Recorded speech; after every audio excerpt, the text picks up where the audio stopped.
So in this video, we're going to look at the Settings tab and go through a number of these that I think are important for you to know.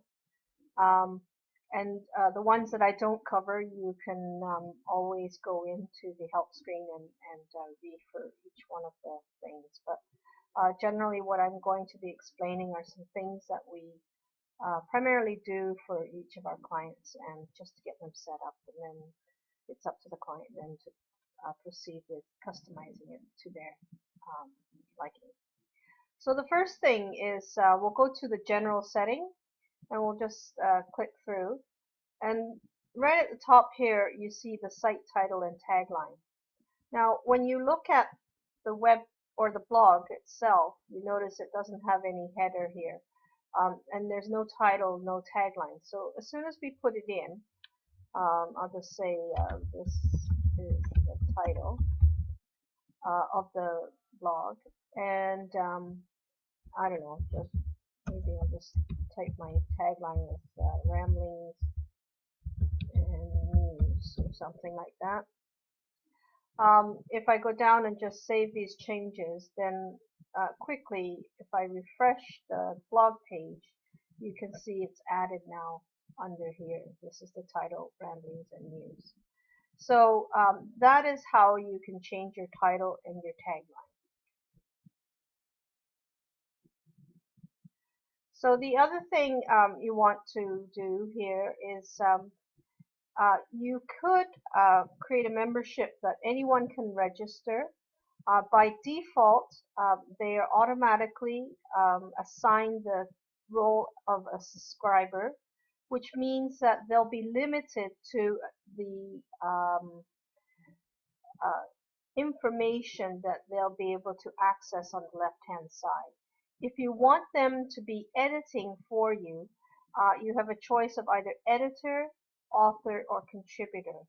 And these then will give more access, such as access to the pages and the posts, than, say, a subscriber would have.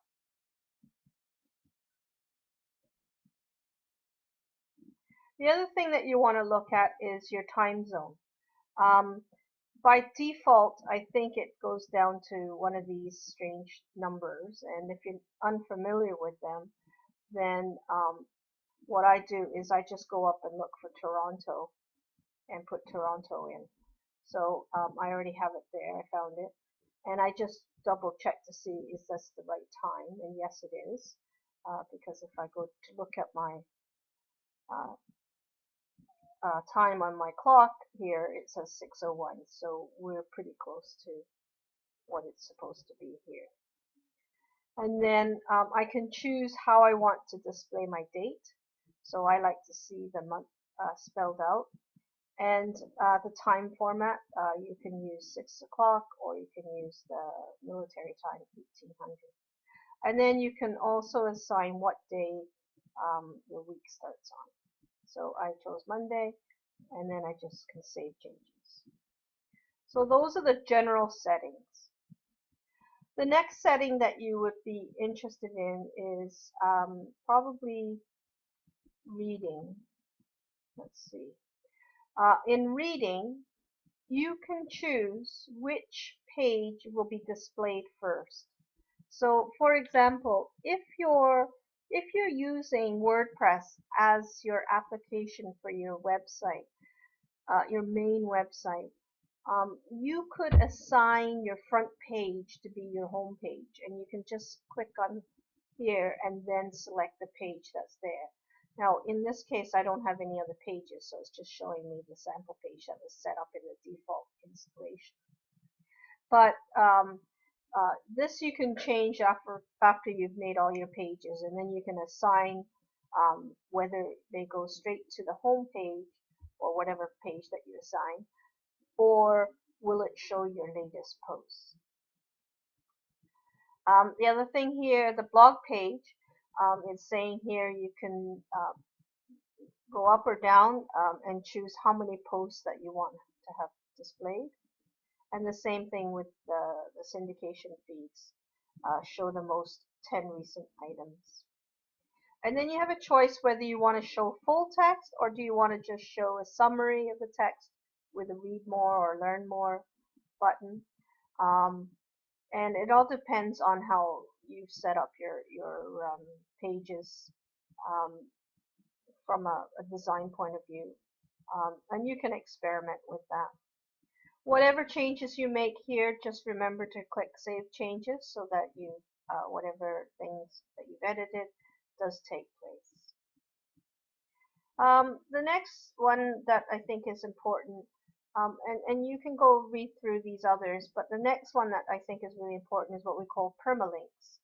And if you click on here, you by default it will be here, but what this is saying is go to the domain address /blog, and then it gives some obscure number.